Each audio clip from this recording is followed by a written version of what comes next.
première petite chose, c'est vrai que je suis d'origine à Nantais, donc ça fait toujours très plaisir de revenir dans ma région d'enfance et d'avoir une audience locale. En plus de ça, aujourd'hui, donc je suis donc le CTO à Snap Engage. On est une société qui fournit un chat pour des clients qui font de l'e-commerce ou du B2B socialement. Et en plus de ça, je suis un Google Developer Expert. C'est en fait Google a reconnu en fait que on connaît bien la plateforme et je fais sur des présentations comme ça pour un peu partager mon expérience et expliquer un petit peu ce qu'on fait avec la plateforme. Si certains sont intéressés par le Google Developer Expert, je suis toujours content d'en parler. Si vous êtes intéressé pour peut-être nous rejoindre, venez me voir peut-être pendant le repas ou. On va commencer la Google Cloud Platform. On pourrait la couvrir juste en allant point à point dans le sens des différents produits qui la composent.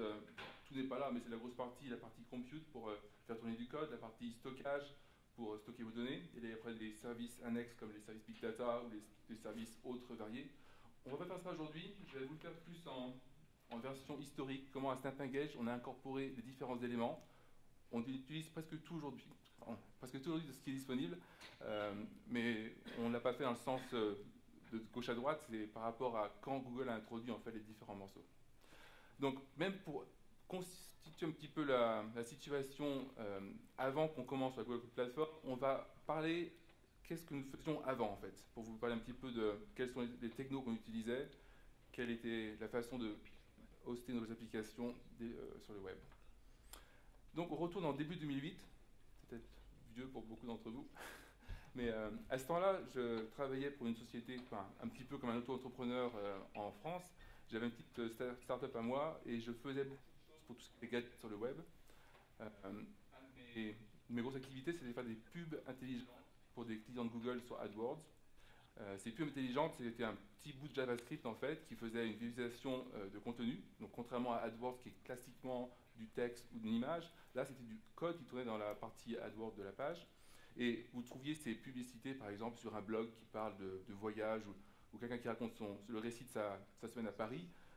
AdWords trouvait que c'était une pub relevante et allait afficher cette publicité.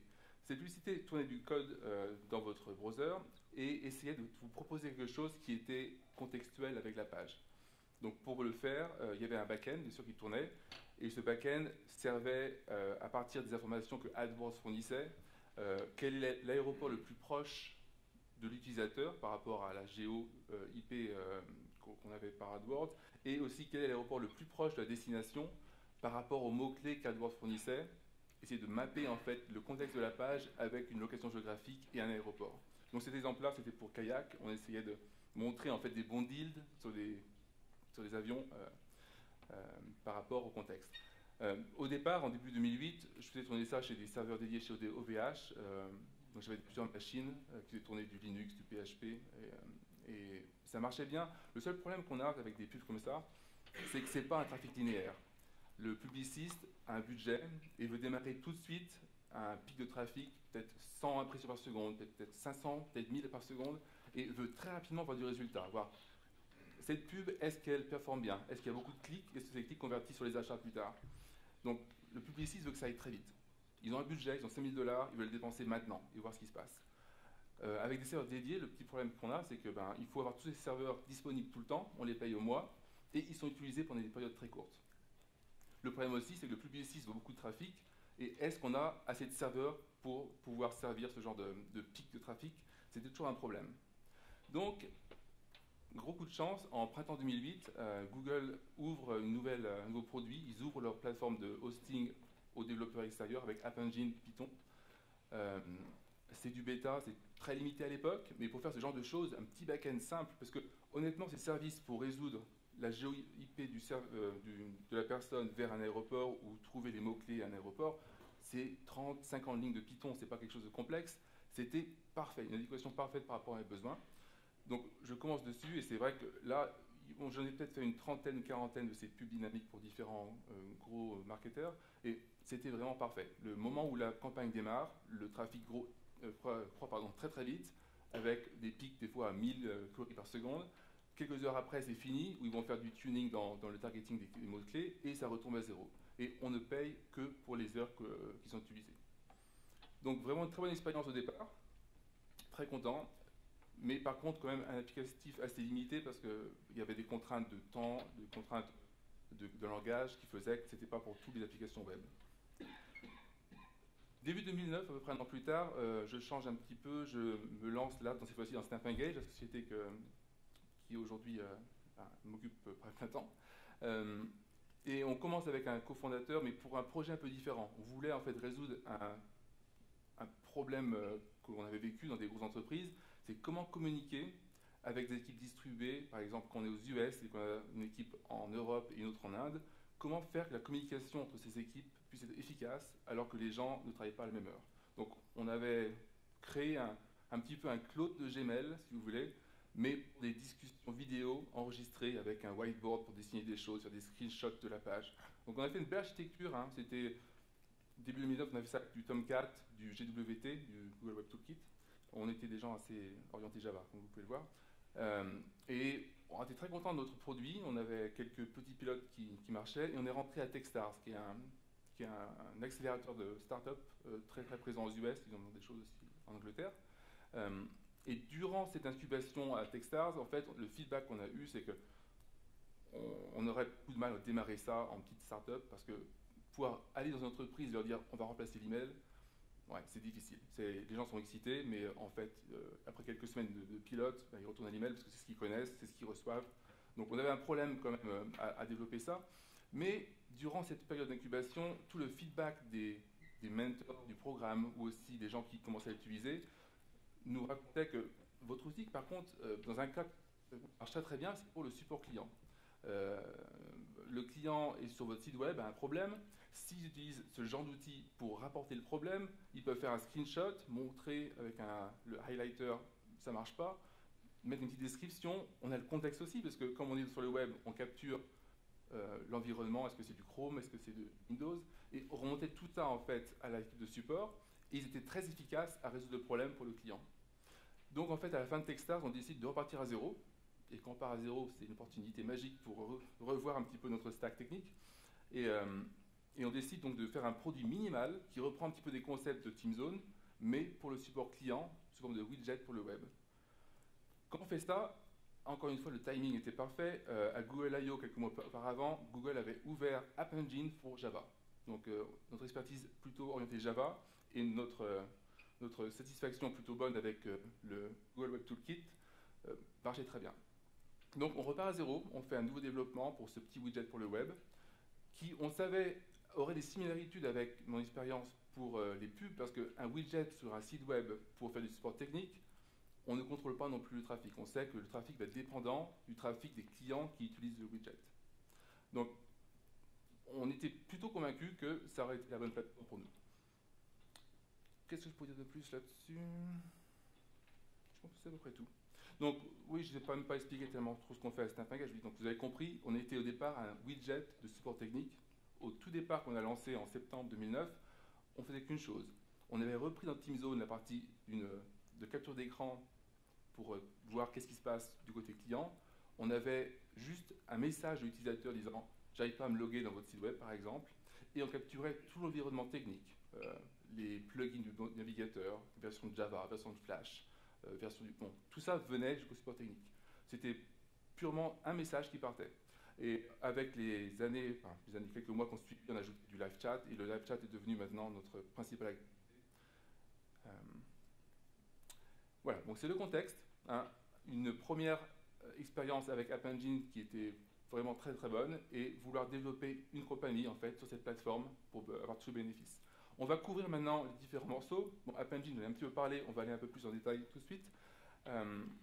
Et on va essayer de couvrir dans les demi-heures qui nous restent à peu près tout ça. Pour App Engine, je ne vais pas vous raconter trop de choses. C'est déjà un produit qui est mature, qui a depuis longtemps. Il y a plein de documentation, plein de vidéos en ligne.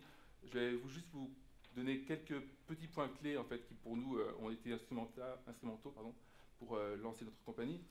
Le premier, c'est le SDK d'App Engine. Quand vous voulez démarrer, vous téléchargez sur votre machine de quoi développer, c'est le Software Development Kit. Et ce qui a vraiment été important pour nous, deux cofondeurs techniques, c'est qu'on a pu travailler très efficacement. Quand on lance une compagnie, on a plein de choses à faire. On a le code, bien sûr, de la compagnie, mais aussi on a le marketing, la vente, le support client, les finances aussi, la comptabilité. Tout ça, ça retombe sur vous. Donc votre temps est extrêmement mis à dure épreuve. Si vous pouvez être plus efficace en faisant tout vous-même, c'est bien. Donc avec le SDK, on avait sur notre machine, chacun, de tout l'environnement pour développer, pour faire tourner l'application, pour tester. Et le déploiement également, hein, c'est le second point que le SDK permet. Nous, on était sur Java, donc c'était dans l'Eclipse. On avait un petit bouton qui nous permettait de déployer sur le cloud en un clic. On avait deux applications, une pour le staging, pour tester, une pour production, et n'importe lequel de nous deux qui développions, on le fait à n'importe quel moment. Une fois le déploiement était fait, le portail d'App Engine permettait de passer de la version précédente à la nouvelle en un clic. Et si quelque chose ne marchait pas, c'est très souvent le cas, vous oubliez quelque chose, le rollback de la version précédente se fait en un clic également. Donc au niveau efficacité, c'était vraiment une chose nouvelle pour nous par rapport à toute la stack qu'on a vue autrefois, gérer du Tomcat, installer Linux, configurer, patcher. Tout était fait pour nous de façon extrêmement simple. D'accord, je pense qu'on peut passer à la suite. Bon, le second point, j'en ai déjà parlé brièvement, c'est l'autoscaling d'App Engine. Ça a été également quelque chose extrêmement important pour nous. Ne pas connaître la charge qu'on va avoir, pas pouvoir provisionner les serveurs nous-mêmes, et même ne pas avoir y pensé, on a gagné un temps extrêmement important là-dessus. Oui, je peux aller un petit peu plus en détail. La partie billing, j'expliquais pour les pubs, là, je n'avais pas besoin de payer quand il n'y avait pas de trafic. Là, c'est pareil. Typiquement, quand vous avez un widget sur le web ou une application, vous n'avez pas un trafic soutenu pareil toute la journée. Si vous avez un marché plutôt américain, durant les heures de bureau américain, vous avez beaucoup de trafic et la nuit, ça retombe, ou l'inverse. Donc vous voyez des patterns de trafic qui évoluent beaucoup avec un rapport pour les 3, 4 dans la journée. Vous ne paierez avec cet auto-scaling que pour ceux qui sera utilisé. Une anecdote que je peux mentionner à ce niveau-là, il y a à peu près un an, on a souvent des clients qui nous contactent, qui nous disent bah, tiens, on voudrait utiliser notre produit. Et ce client en Angleterre avait une requête un peu bizarre, voulait me parler à tout prix au niveau technique. Donc bon, je prends un coup de fil. Et leur requête, c'était que voilà, ils avaient aujourd'hui un outil de live chat sur leur site. Leur prestataire actuel leur donnait une semaine pour trouver autre chose et partir. Ils n'en voulaient plus. Bon, c'est pas fréquent. Et quand je pose un petit peu la question à pourquoi, leur problème c'est que leur trafic était très fort. Ils avaient plusieurs millions de pages vues par jour et leur prestataire actuel, ça leur coûtait trop cher, ils ne voulaient plus d'eux. Dans un cas comme ça, pour nous, pas de souci. On sait que ça marche. Le coût, c'est vrai que oui, bien sûr, on va payer plus cher, mais il n'y aura pas d'impact technique sur notre plateforme parce qu'il y a beaucoup de trafic. Pour son concurrent, en fait, c'était très problématique. Avoir un client à fort trafic causait des problèmes aux autres clients à côté, donc ils ne voulaient plus de lui. Donc, auto-scaling, c'est vraiment quelque chose qu'on peut pas, ouais, on peut pas dire à quel point c'est important. La connectivité, c'est un aspect, on ne l'a pas considéré au départ, c'est quelque chose qu'on ne voyait pas trop comme important, mais quand on y repense maintenant avec du recul, c'est quelque chose qui a été aussi très important. Google a un réseau global, il y a une petite carte là de ce qui est publié en ligne sur les points de peering et de delivery de contenu. Typiquement, aujourd'hui, quand vous lancez une société, vous ne visez pas un marché local. Vous avez un marché global en face de vous. Vous devez malgré tout choisir où seront hébergés vos serveurs, l'infrastructure. Avec un Engine, vous choisissez soit l'Europe, soit les US. C'est plutôt en général pour des problèmes ici que vous faites le choix, plus que pour le service. Parce qu'une fois que l'application tourne, le son est bon là? Ça part. Bon. Une fois que l'application tourne, vous allez bénéficier de l'infrastructure de Google au niveau réseau. Il y aura des front-end serveurs et des edge caches qui seront répartis partout et qui vont faire votre trafic très rapide. Le contenu qui est statique, au moment où vous déployez l'application, sera séparé de ce qui est dynamique, en fait, du code. Et ce contenu statique sera, en fait, une fois qu'il a été accédé une fois, caché à des points locaux partout autour du monde. Nos clients sont partout et c'est vrai qu'on l'a vu nous-mêmes quand on voyage, où qu'on soit, on n'a pas l'impression que l'application traverse Internet public. Par exemple, une anecdote de Nouvelle-Zélande, c'est un truc que j'ai vu en voyageant là-bas, les sites purement hébergés en Amérique sont longs à venir. Hein, quand vous avez un site qui tourne sur une machine virtuelle en fait en Amérique du Nord, il y a un délai qui est vraiment quelque chose que vous voyez quand vous l'accédez. Quand vous êtes sur App Engine, vu qu'il y a des edge caches à Sydney à côté ou en Asie, tout le contenu statique en fait de nos applications, il est là en fait. Il est déjà parce qu'on a assez de clients pour que le contenu soit caché. Et quand j'utilisais notre outil de live chat pour soit parler à mon équipe, soit parler des clients, c'était aussi rapide, la perception que j'en avais, aussi rapide que quand j'étais en US. Donc, encore une fois, ce n'est pas un aspect qu'on planifie au départ, mais c'est extrêmement important. Que votre application soit réactive, snappy, comme on dit, de n'importe où sur la Terre. Je ne vais pas en dire plus sur App Engine. L'an passé, j'ai passé plus d'1 heure là-dessus. Si certains d'entre vous veulent l'utiliser, veulent plus de retour d'expérience, je suis toujours content d'en parler. Et bon, pour aujourd'hui, on va s'arrêter là. Un second morceau important qui, pour nous, on n'a pas choisi, c'était partie intégrale d'App Engine, c'était la couche de persistance, le Cloud Data Store.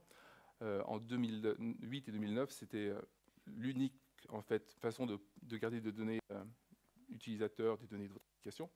Je ne peux pas parler trop de ça aujourd'hui. En fait, à l'époque, ce qui était dit, c'était Google exposait leur outil de stockage non SQL, ça s'appelait Bigtable, pour les clients App Engine. Les gros plus que pour nous on était bien, c'est que la capacité est infinie. Il n'y a pas besoin de planifier à l'avance que vous avez une base de données qui a besoin de 100 gigas, 1 Tera. C'est pas comme ça. Vous pourrez continuellement ajouter des données et ça scalera en performance pour faire vos requêtes et en stockage. Il y a les deux autres points aussi très intéressants. Les données sont dupliquées. Donc il y a des backups en temps réel pour s'il y a quelque chose qui se passe mal, les gens de chez Google puissent mettre vos données en ligne immédiatement sans perdre quoi que ce soit. Et c'est même en plus géographiquement distribué. Je crois que Google documente, il y a au moins 3 points physiques de vos données. Si un météore s'écrase sur le data center qui est actuellement live, d'où le serving se fait, en toute logique, le serving va continuer sans que vos clients s'en rendent compte. Donc c'est vrai que vous avez vraiment, encore une fois, une liberté, enfin, une peace of mind, comme on dit, pas vous occuper de vos données, ça grossira avec vos besoins et ça sera toujours là. Les petites choses que les nouveaux utilisateurs souvent se plaignent un petit peu, c'est la cohérence éventuelle. C'est un concept quand vous venez d'une base SQL avec une seule machine, en fait, c'est un petit peu complexe à prendre en main. L'idée principale de ce problème-là, qu'il faut se prendre en application pour votre design, c'est quand vous persistez un objet. Par exemple, voilà, vous avez un objet qui s'appelle l'utilisateur de votre application. Vous avez le nom, le prénom et le high score. Par exemple, c'est un jeu sur Android. Vous persistez cet objet avec un nouveau high score. Si vous faites une requête dans les quelques secondes qui suivent par rapport à le prénom ou quelque chose comme ça, vous n'êtes pas garanti d'avoir la dernière version de l'objet qui vous sera retournée. Vous aurez un objet, mais peut-être pas le dernier. Si vous faites une requête par la clé de l'objet, là, il n'y a pas de problème, vous l'aurez. Mais les index seront peut-être pas à jour, l'index pourra peut-être faire un objet de version précédente. Donc il y a toujours un petit peu cette chose à garder à l'esprit. C'est gérable. Et tous les problèmes en fait, comme ça, qui sont à capacité infinie, qui sont distribués, ont ce problème-là. Mais pour un nouveau développeur, c'est souvent un petit peu... Cloud Data Store, je ne dirai pas plus non plus. On veut aller vite, on m'a fait signe 30 minutes qui restent. On va parler de Cloud Storage. Nous, une fois qu'on avait commencé avec Snap Engage, tout le contenu statique, on le stockait sur App Engine. C'est-à-dire le contenu statique, c'est les images pour faire des icônes, les fichiers JavaScript pour tous les widgets distribués aux clients. On mettait dans App Engine et le déploiement, en fait, poussait les fichiers statiques vers les edge caches, comme je vous expliquais. Ça marchait très bien, mais une fois qu'on avait beaucoup de clients, gérer des fichiers individuels pour chaque client, c'était lourd. Il fallait redéployer pour des configurations, changes, ça c'était un petit peu compliqué. Et on regardait à passer sur le système de Amazon S3, qui est pour gérer des fichiers statiques.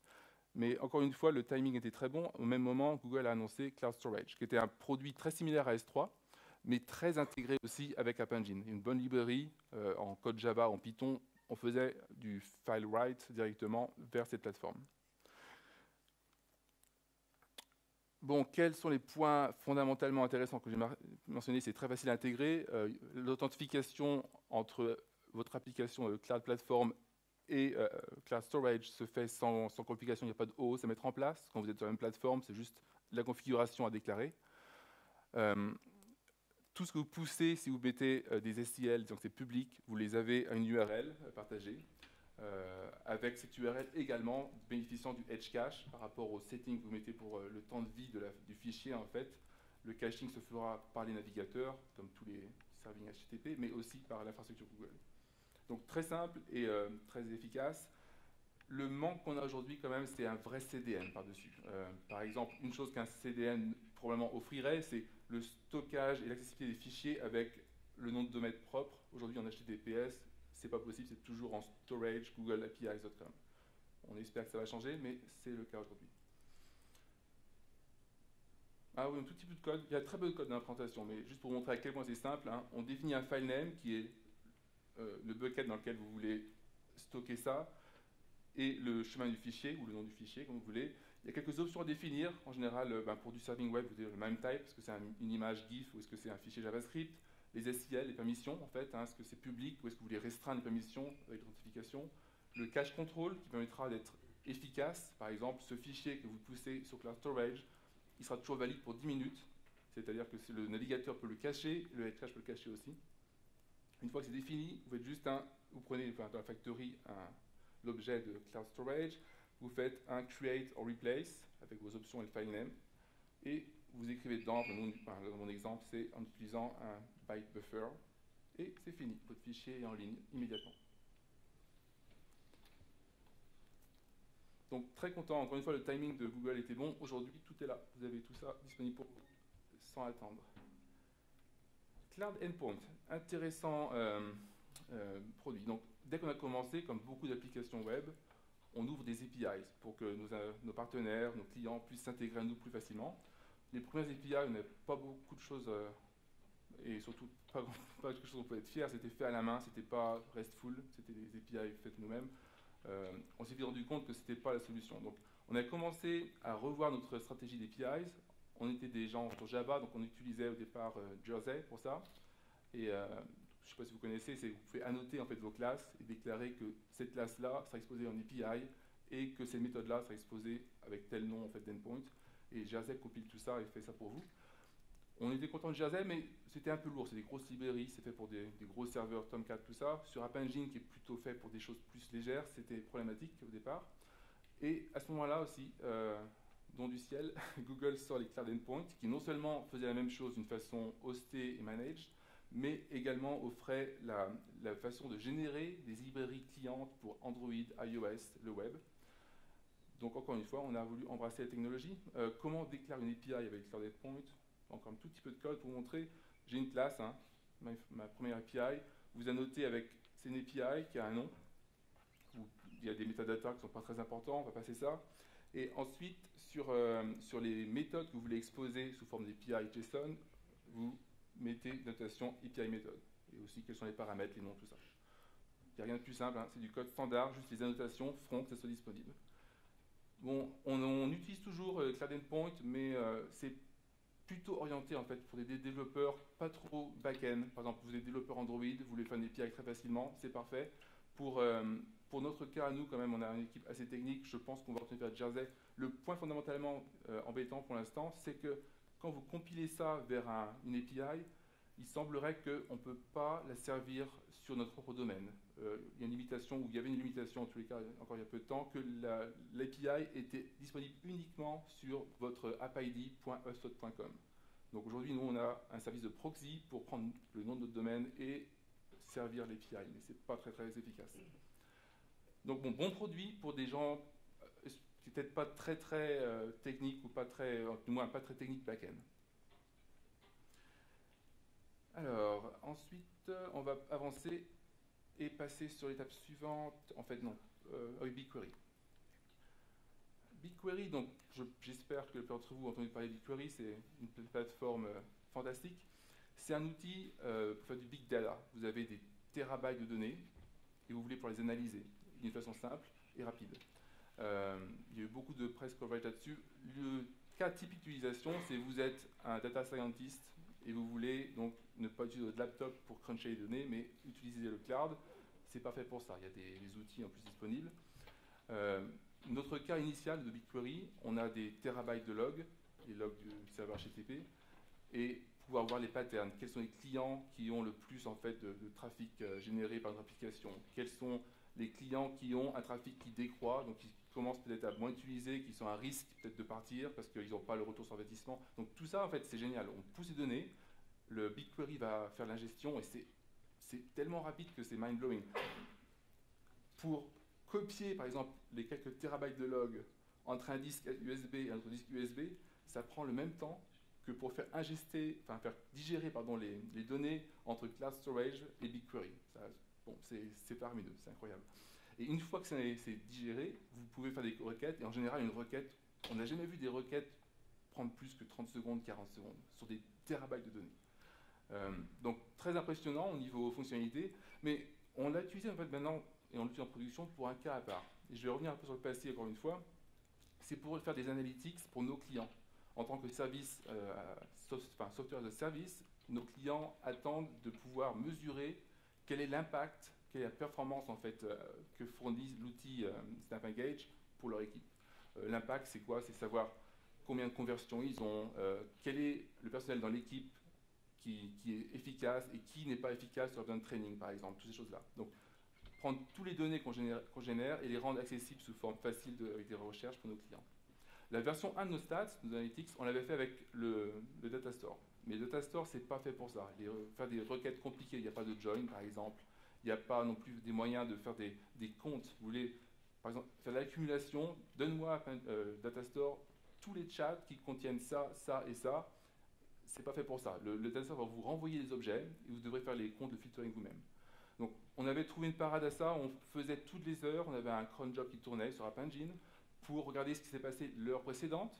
À l'époque, ce n'était pas un problème, c'était un nombre d'objets gérables en une heure, et on faisait des accumulateurs de d'autres petits objets. On avait des comptes par le type de dimension qu'on voulait afficher les stats. Ça marchait ok, c'était très scalable, comme App Engine en général. Par contre, quand on voulait étendre, ajouter un rapport supplémentaire, il fallait qu'on rajoute ces objets, ces accumulateurs. C'était assez lourd à gérer. Voilà, petit clin d'œil, nos stats, on n'avait même pas de librairie graphique, on utilisait des tables HTML colorées. Pas mal quand même. Bon, on s'est quand même rendu compte qu'on voulait plus. Nos clients demandaient plus, ils voulaient avoir des choses un peu plus élaborées. Donc, on avait cette expérience fabuleuse avec la plateforme Google, être sur une plateforme as a service. Et on s'est dit, ben, tiens, si on pouvait trouver un prestataire qui offre des stats ou des analytics as a service, ça serait génial. Donc là, on cherche un petit peu, en fait, pas loin de chez nous, une autre société qui était dans Techstars à ce moment-là, qui est dans l'incubation, ReportGrid, voulait justement résoudre ce problème que beaucoup de startups avaient. Alors ils avaient une architecture très complexe, hein, c'était du Zookeeper sur du MongoDB avec plein de choses, et ça marchait très bien. Ils nous ont donné donc des API pour pousser les données, pour faire la digestion de nos données, des API pour afficher les graphes et tout ça. C'était très puissant, on a pu faire un bon moteur. Par contre, on savait très bien de leur côté, il y avait plusieurs systèmes administrateurs qui maintenaient la plateforme et qui faisaient énormément de travail pour que ça marche tout le temps. Le petit souci qu'on a eu, c'est que quand on travaille avec une early stage startup, on n'est jamais sûr que ça va durer, et là, pas de chance, ça n'a pas duré. Ils ont décidé d'arrêter, ils n'ont pas réussi à avoir la croissance qu'ils espéraient. Ils ont été sympas quand même, ils ont dit, bon, dans un mois, on éteint les serveurs, mais voilà un zip file. Dans ce zip file, il y a tout, il y a la config MongoDB, il y a tout ce qu'ils avaient besoin. Il a fallu que nous, à SnapEngage, on n'avait pas touché une machine Linux en production depuis longtemps. Google fait ça pour nous. Il a fallu qu'on s'y remette, qu'on se salisse les doigts. Alors, bon, ça tourne toujours plus ou moins pour certains trucs, mais on est en train de migrer complètement off ces parties-là. Ça a été un cauchemar pour nous. Hein. Retourner là-dedans, la MongoDB, il y a des log files qui se mettent quelque part, il faut les trouver, il faut essayer de résoudre le problème. On a passé des week-ends sans dormir là-dessus. C'est pas notre domaine, on n'aime pas faire ça. Donc, on a passé l'étape, on veut des nouvelles plateformes, des analytics différents. Et nos cahiers des charges étaient très clairs. On voulait quelque chose de hosted, du PaaS, une plateforme pour faire nos stats. On voulait s'assurer que le trafic qu'on avait aujourd'hui sur cette plateforme ReportGrid, on pouvait au moins doubler ça. C'est toujours un problème avec les outils de stats du marché.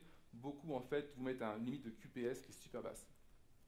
Il fallait de la visu, bien sûr, il fallait de l'export, il fallait de la multi-tenancy. Très important pour une plateforme SaaS, vous avez des milliers de clients. Vous ne voulez pas avoir un compte chez un prestataire par client à gérer, ça sera un cauchemar. Même s'il y a des API, c'est comme ça compliqué. Donc on veut un client qui gère la ségrégation entre les données de chacun des clients, pour pas que le client A puisse voir les stats du client B, bien sûr. Le prix raisonnable, c'est toujours un point important. On a considéré plein de monde, hein, des gens qui font du BI, de la business intelligence en fait. C'est très bien ce qu'ils font, des bonnes démos, mais on n'avait pas l'impression qu'on pouvait avoir la flexibilité dont on avait besoin. On a continué à chercher des gens un petit peu comme ReportGrid. À l'époque, c'était Kinayo qui commençait juste, mais ils étaient early stage il y a un an. On n'était pas sûr qu'ils allaient rester. Finalement, après avoir un peu de recul, je pense qu'ils auraient pu être aussi un bon contender. On a regardé dans le niveau data, les BigQuery, sur qu'on va en aller, on en reparlera dans quelques secondes. On en parlait Cloud SQL de Google aussi. Là, ce qu'on a trouvé en parlant avec l'équipe de Cloud SQL, c'est que notre taille de données qu'on gérait, est aujourd'hui déjà trop grosse pour du SQL.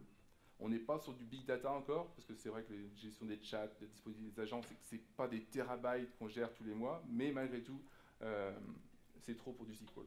On a regardé aussi chez Amazon, Redshift et d'autres personnes. Pour la visu, on avait plusieurs choix offerts à nous. Ce genre de solution offrait la visualisation. Quand on passait juste sur la gestion des données, la visualisation était pour nous à faire.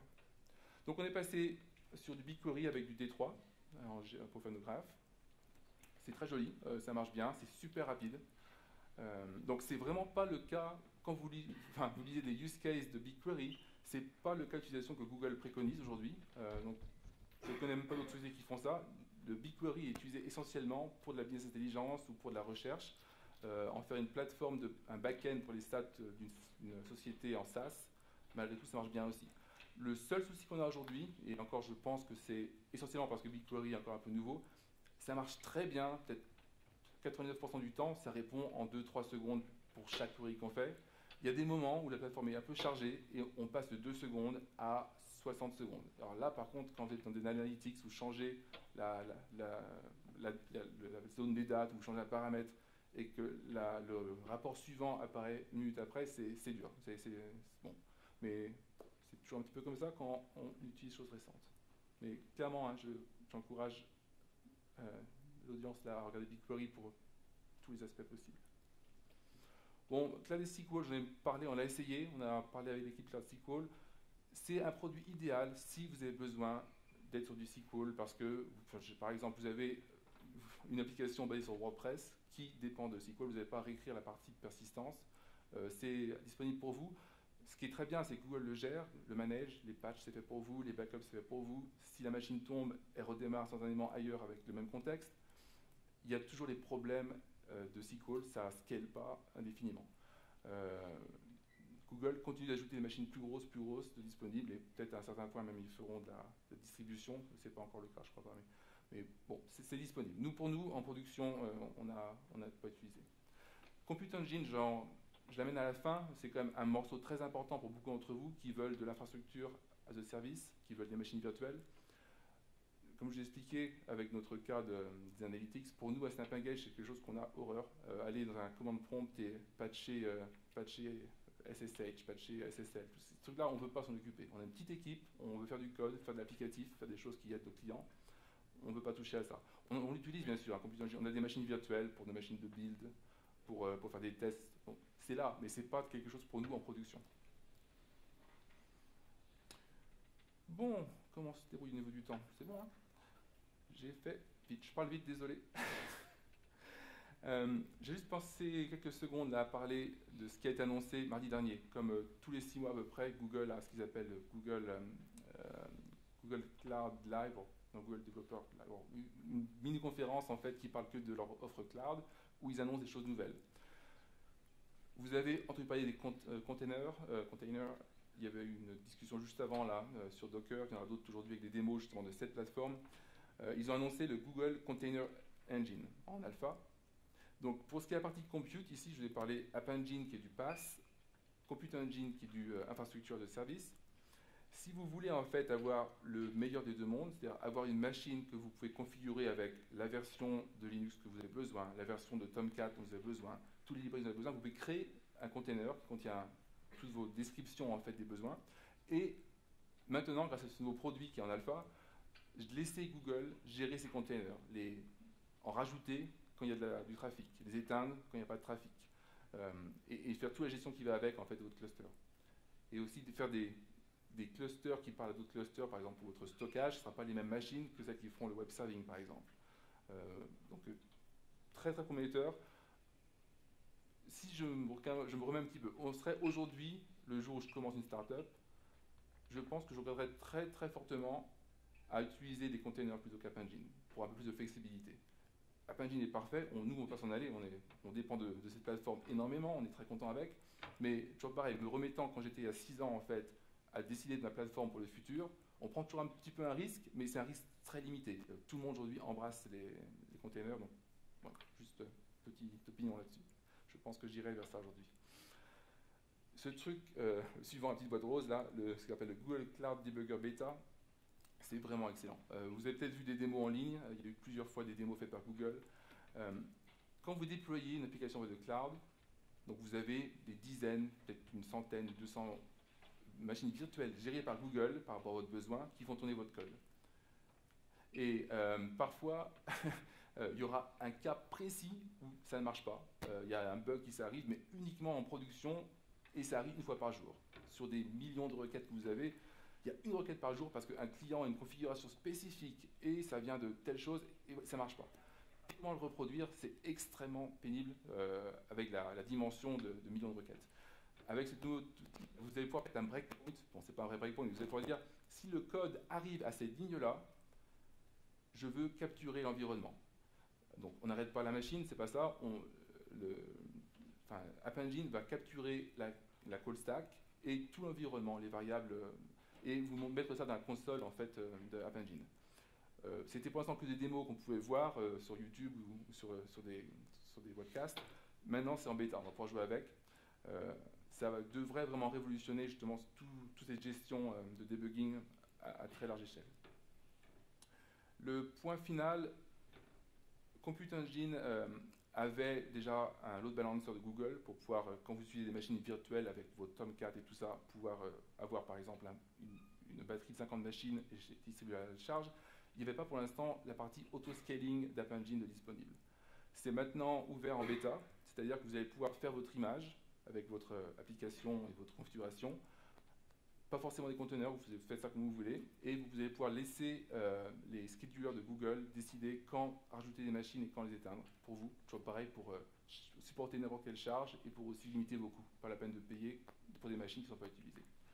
Il y a eu plusieurs autres annonces mardi dernier, mais à mon avis, c'est les trois les plus intéressantes par rapport à notre domaine pour une start-up qui veut lancer quelque chose. Voilà, même on est un petit peu en avance.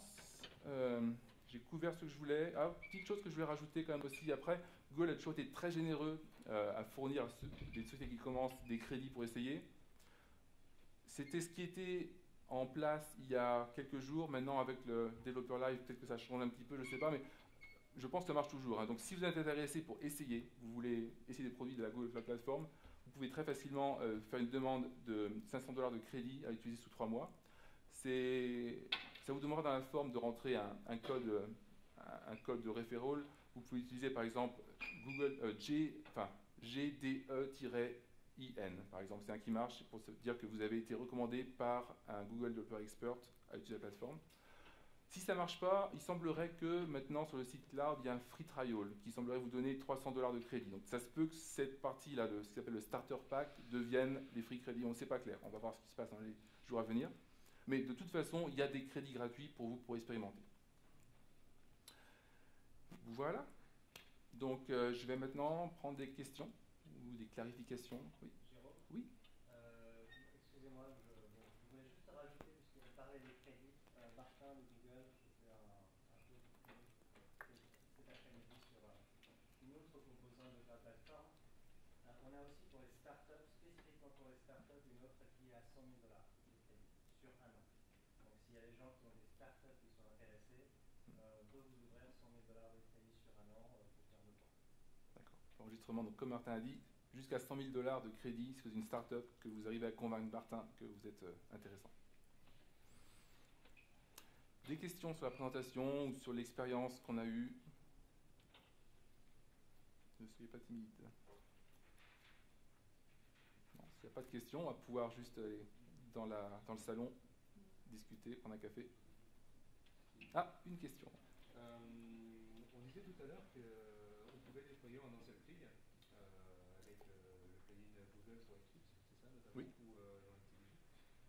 Est-ce qu'il est possible de changer uniquement un fichier? Par exemple, on a fait une petite erreur dans l'index ou quelque chose comme ça, et on a tout repackagé et puis de tout renvoyer vers la plateforme. D'accord, je répète la question pour la caméra. La question c'est, j'ai parlé du one-click deploy quand on est dans Eclipse, mais si on a changé qu'un fichier, le index.html, est-ce qu'on peut envoyer que ce fichier? Donc, la réponse est un oui et un non, ça ne sera pas votre décision. Vous allez juste redire que vous déployez. La compilation va se faire en local sur votre machine, ou sur la machine de build, peu importe comment vous le faites. Et après, de toute façon, ce qui est envoyé, ce n'est pas l'application complète. Il y a du checksum, tout ce qui va bien, ils envoient la différence. Donc, pour vous, vous n'allez pas envoyer un fichier, vous n'allez pas faire un FTP sur toutes les machines de Google, vous allez pousser une update et vous laissez Google se débrouiller. Sur l'application Java, ce qui prend du temps, ce n'est pas la communication, l'envoi des fichiers, parce que c'est différentiel, c'est la compilation de toutes vos choses en local. Donc c'est pas un oui, mais c'est comme un oui, ça marche exactement comme ça. Ouais. C'est-à-dire que par exemple, si on est chez un client et qu'on a une démo qui ne marche pas, par exemple, on peut pas sans environnement repousser un fichier en live.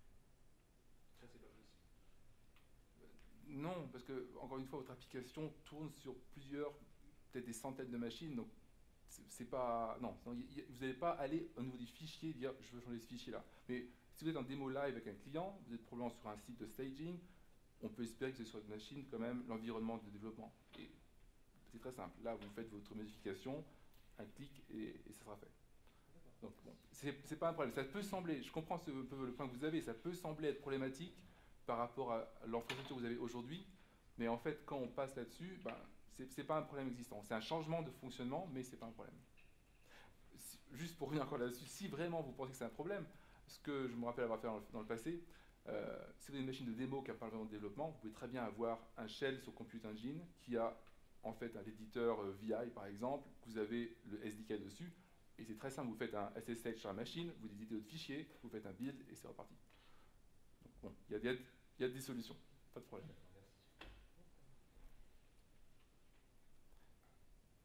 Pas d'autres questions? Ah, si, une petite question devant. Ah.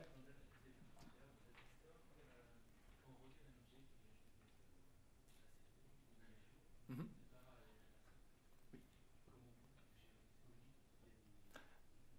Oui, il y a des techniques, bien sûr. La question, c'est comment on gère comment on travaille avec cette éventuelle consistance du data store. Comme j'expliquais, quand vous prenez l'objet par sa clé, la clé définition, il sera toujours la dernière version dans ce cas-là. Donc, c'est la stratégie principale. Si par contre, c'est pas possible parce que vous avez plusieurs dimensions, vous pouvez créer ce qu'on appelle des entity groups, des groupes d'entités. Dans ces groupes d'entités, vous avez une consistance forte en fait, qui est garantie. Mais par contre, vous avez d'autres contraintes qui s'ajoutent à vous. Vous avez des nombres d'écritures par seconde dans un groupe d'entités. Je crois que ça peut aller jusqu'à 5 par seconde, je crois, uniquement. Donc, encore une fois, il faut concevoir votre application. Si, par exemple, vous voulez enregistrer toutes les pages vues dans un groupe, ça ne marchera pas. C'est vraiment que ce soit des choses que vous savez qu'il y aura une contrainte en fait, en volume d'écriture. Donc, il y a plein de solutions. Et c'est très bien documenté. Les Googlers, les DevRel écrivent de la documentation là-dessus qui explique tous les cas de figure avec des paramètres. Est-ce qu'on a... Oui, une autre question. Est-ce que vous avez des cas d'utilisation ou l'utilisation de la plateforme par commande? Il y en a, oui, bien sûr. C'est une plateforme, donc il y a des contraintes. Je n'ai pas parlé de ça aujourd'hui, j'en parlais beaucoup dans d'autres présentations, mais une contrainte qui est vraiment importante à prendre en compte, c'est fait pour servir des requêtes rapides. Si vous faites des calculs, par exemple, qui vont durer 2-3 minutes ou plus, ça ne marchera pas. Ce n'est pas fait pour ça. C'est fait pour du web serving qui, en général, s'exécute en 1 seconde, 2 secondes. Donc, la partie de gestion de ces front-end, de code qui tourne en front-end, il faut garder ça à l'esprit. Il y a aussi, quand vous faites du Python ou du Java, vous avez une whitelist des fonctionnalités disponibles de la machine virtuelle. Par exemple, vous voulez faire par exemple des applications PDF, prendre une librairie commerciale pour générer du PDF, il y a de fortes chances que cette librairie commerciale, le Jar, ne tournera pas sur App Engine. Donc, maintenant, avec cette plateforme, c'est plus App Engine, c'est une plateforme complète. Vous pouvez clairement créer des managed VM, on va parler de ça ici, qui seront pour ces choses un peu plus compliquées, vous avez la whitelist ne compte plus. Il y a des parades à tout ça, mais c'est vrai que pour la conception d'application, c'est très simple, très rapide, mais vous avez une white box, quoi. Dernière question? Bon, ben... Parfait, merci bien. Et encore une fois, venez me voir s'il y a d'autres points à discuter.